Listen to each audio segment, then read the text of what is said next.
So what's the deal here? Let's talk about Christian Wilkins.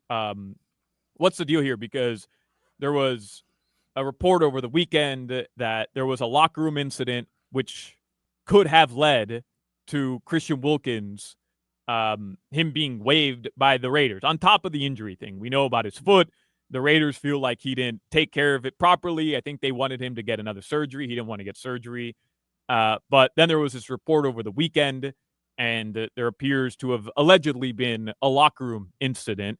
Appel, you were telling me right before the show started. I didn't get to watch it. I was in the car driving over. But Adam Schefter was on Pat McAfee, and he insinuated what the locker room issue was, but then somebody else went to Twitter and said, no, that's not true.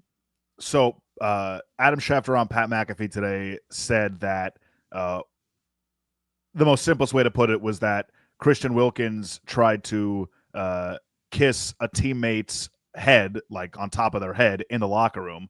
And that was kind of the unspoken story that's been going around. And then Mike Florio jumped in with, in all caps, that is not the story that has been making its way around. So I think nobody still really knows what's going on there. It feels a little hard for me to believe that in a room with 53 guys that are sometimes nude, that a simple kiss on top of the forehead would cause a team to be like, nope, I think this is the final straw and we got to get rid of you. And if that is the case, hey, guy who's getting offended by the kiss on the forehead or the top of the head, how about you're changing in a room with a bunch of other dudes naked? Like, get over yourself.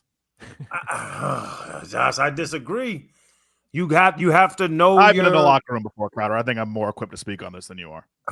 Josh, no. I'm with you. The locker room is a very interesting place because I always tell the stories like dudes get divorced and the first thing like it comes out that like, and that's a life-changing situation. Like, you know, and then it was I won't bring up his name, but when I was playing for the Dolphins with a guy that got caught, his car broke down on the side of the road and the side chick was all this stuff and it came out. And then it came out he's getting divorced. We like put champagne bottles in his locker because it was like, oh man, you free now. Let's go party tonight. Your wife doesn't care about you anymore. When Pat White got knocked out in that Steeler game, we all brought sheets and pillows and covers in, and his whole locker was full of covers and sheets because if you want to go to sleep, we want you to be comfortable. Like it's a very crass situation on his hand, but you have to know who you can mess with. I'm still cool with Pat White to this day. Like I joke with Pat now about, man, you remember put him cover, man, y'all ain't worth a damn. Like he laughed about it. But I'm gonna tell you, I'll go back to the people, Vonnie Holiday, Keith Traylor, Kevin Carter, Randy McMichael. You try to go kiss one of them on their head, they're gonna go flat out crazy. Why are you trying to touch me? And more or less, why are you trying to kiss me? You got to know your audience, Josh. I understand what you're saying. Locker room's a crazy place. You got to know your audience. Because I've seen, bro, me and Randy McMichael had a fist fight in the locker room. It never, like, no one cared. We're still friends. But you got to know who you're messing with. And if he tried to kiss the wrong dude on the head, if that's the story, Florio said it's not the story. It's going to come out now because now it's going to NFL Union and all that stuff. The story's going to come out. But if the guy he tried to kiss on the head, if that's the story, really didn't play like that, you can't do it, Josh. I'm surprised because Perk brought this up. It seems like a lot of the things that are being leaked right now are from the Raiders. Yeah. I'm surprised at the lack of pushback from the Wilkins camp. Like there have been no leaks that are coming out in support of Christian Wilkins through all of this. I'm surprised they're not on it like that to try and push back. I really am. Yeah, because they're trying to. The Raiders are trying to avoid $32 million guaranteed. Right. All the more reason why I figured that Christian Wilkins, his agent, and whoever is working with him on his team that represents him aren't more publicly coming out to kind of squash that narrative.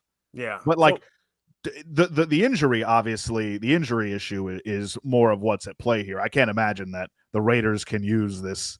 What boils down to allegedly an HR complaint, a benign HR complaint to avoid $32 million. Yeah, you can't cut a guy off a forehead kiss. But that's what I'm saying. Injury is 1A, 1B, 1C, and whatever the rest of this stuff is lower down the list. Yeah, because when I'm reading the report over the weekend, like there was a a locker room incident, I'm thinking it's something serious, and I'm not. I mean, whatever, man. Like, should he kiss somebody in the forehead? Know your audience. I'm with what you're saying, Crowder. But a team doesn't decide that is the reason why we're going to waive a player, right? Like that can't be the reason how you're going to cement, in some sort of litigation. Like, this is the difference between us being allowed to get out of $32.5 million or not because he kissed another player on the forehead, right? Like, if there was a greater locker room incident where, perhaps I don't know. I'm not trying to recklessly speculate here. But if there was something greater than that, then for sure it could be used. But a kiss on the forehead that upset a teammate, like that's a Tuesday afternoon in an NFL locker room. That doesn't get you is cut. what it is, right? So there was a guy on the Dolphins. Y'all remember Lance Schulters? Yeah, the safety, DB. Yep. So there was a guy on the Dolphins that after we do conditioning, we do long, like it was Thursday or Friday, we do like 24 110s. So when you're done with them, everybody goes in the locker room, lays on the ground. And it was a silly little dude. He wasn't even that good. I can't even remember his name. But he would play around a lot. So he'd get naked and he'd like yell naked run. And he'd go like jump over everybody laying down, butt naked. But when he got when he got to Truck and Vonnie and Kevin, he got to Randy, got to Zach Thomas, he got to Jason. He got to the dudes that a guy's mentality. If you jump over me naked, I am going to literally kill you and run you over with my car. He knew not to mess with that guy. And that was the thing. It is a crazy place in the locker room, but you just have to know who you can mess with. So if that player that got kissed on the forehead is a high-paid, very influential player for the Raiders, he could go up and be like, bro, I don't want to play with him anymore. Yeah. But Christian Wilkins I haven't heard anything background. I haven't heard nothing from anyone anywhere. But there's some guys that be like, the forehead kiss dude, I don't want him on the team anymore.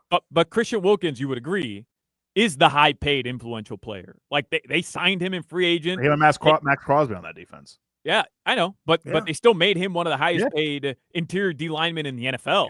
They got, so it's not like he's a random cornerback. That's all I'm saying, because I'm with you. I'm with you if the starting quarterback of any NFL organization or whatever, like Max Crosby, goes to the front office and says, yo, that guy, no, like get him out of here. He has that influence. But if I'm just going to use the Dolphins, and I'm not suggesting that there's anything like this going on. But if Tua goes now to the Dolphins front office and says, hey, I want Jalen Waddle out of here, like Tua has major influence, but Waddle has some pretty big influence as well, right? He's a high-paid wide receiver. The Dolphins have committed a ton of resources to him. It's not as simple as one top guy wants the other top guy out. Like, it's not that simple. And I can't imagine it would be that simple in the Christian Wilkins case either. And I'll use, like, to your phrase that you used a little bit ago, the straw that broke the camel's back. Now you're not contributing. Now you've missed a season, and you're about to miss another season because you didn't take our advice with this foot surgery, and you're upsetting our high-paid veterans. Even though you're a high-paid veteran, they would say at that point you're a team cancer. And that's the easiest thing to do, is say you're a team cancer, because no one, just the C word makes people uncomfortable like that. So yeah, oh no, he's a team cancer. He's messing up the locker room. You get rid of a guy. But the foot is 1A, 1B, 1C, 1D, maybe 2A. 2B is going to be whatever happened with the teammate. I'm actually curious. I'm actually more curious to know the injury issue and why he felt whatever he wanted to do was more beneficial to his recovery than what the team had suggested. There was a similar situation with Jack Eichel, the hockey player, when he was leaving the Buffalo Sabres. They wanted him to get they wanted him to treat his back injury a certain way. He wanted to get a surgery instead. They disagreed. There was a whole situation, and they finally ended up trading him to Vegas. I'm curious, like, it's a foot injury, right? And like, Crowder, I don't know if you ever dealt with something similar to that, maybe not with you yourself, but teammates who had a disagreement on how they were going to treat an injury they had. Where do you fall on that? Because to me, I'm like, the player kind of knows his body better, right? And this is the thing, it's the second opinion, and it's known you get a second opinion. So when I messed my knee up, I had to have a microfracture. Like the OJ McDuffie story where his turf toe, and he said the Dolphins mismanaged it and sued him and all that stuff. So that's not just OJ McDuffie. I use him because we all know no juice. It's like that with a lot of teams where the team wants you just to like get back and play, but you can go get a second opinion and they pay for it. So I messed my knee up. I go to the Dolphins knee doctor. I won't say his name. I know it. And he tells me one thing about, when I had to have microfracture. The best knee doctor in the world that does everybody's surgeries back in the days, retired now, is in Alabama. James Andrews, right?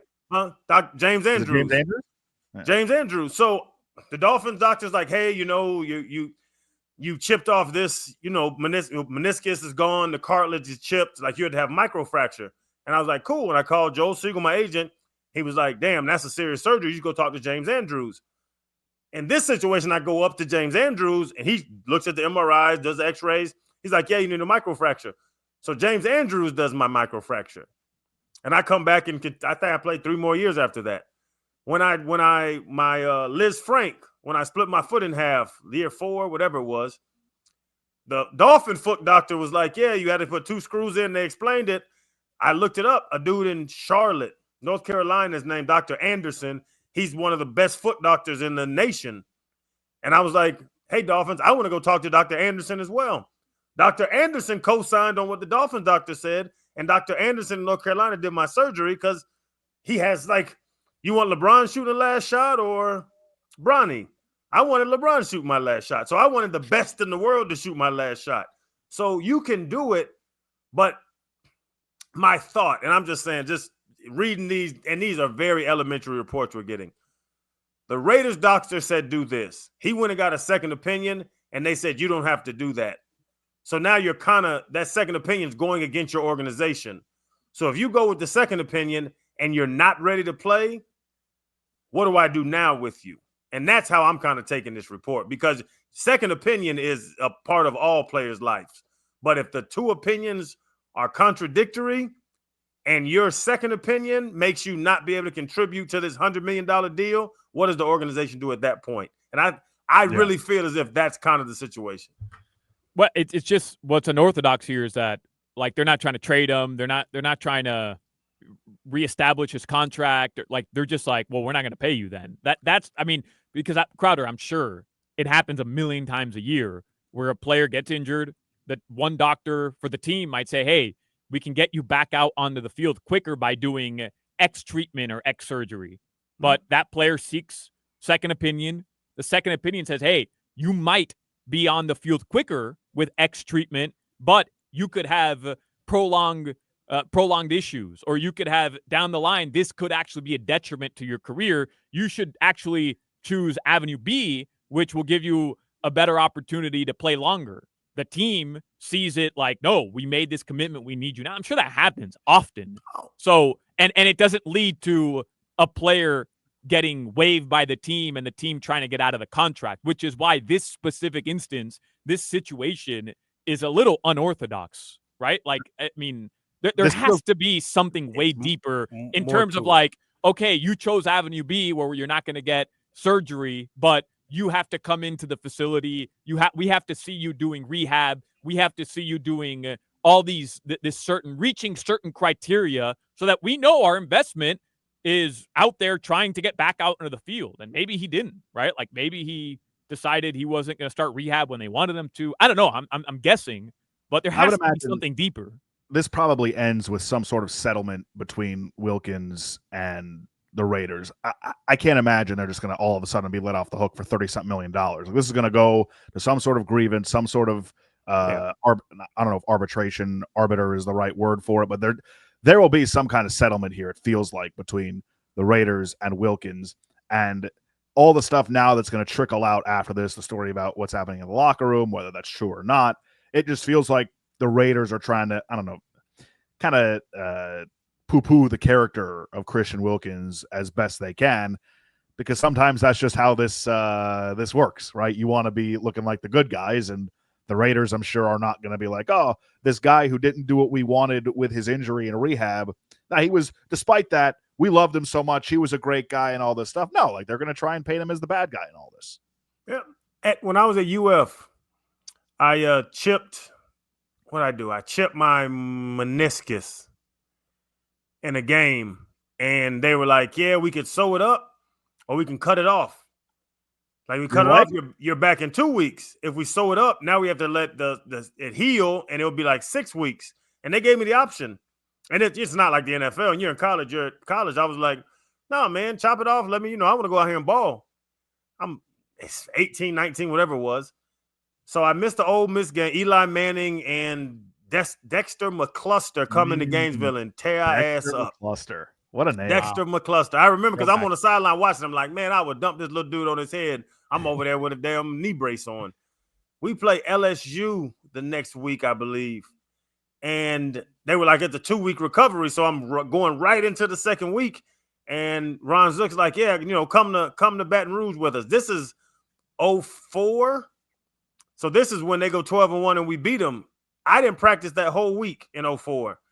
And then before the game, they were like, go out there, run a little bit, see how you feel. Ran around a little bit, and I was like, man, I feel fine. He was like, you think you can play? I was like, yeah, I'll get some snaps in. Balled. Went crazy, really. We beat LSU 12-1. Matt Mock, like, yeah, I had crazy tackles or something. It was, I don't know Matt Mock, I don't know, but it was like, but they, like I could have took it conservative, but I was like, no, I want to play, man. Cut it off. Let's see what happens. And I was out there playing and played well. And, it probably was, and that's the crazy part. It's probably one of the reasons why I got drafted by Nick Saban because of that game. But if I didn't play in that game, would I have got drafted to the Dolphins? Like I think about all the stuff, how it falls in line with those situations. But you have options, but a lot of players are going to say, I want to just whatever it takes. These new age players, they're not like that.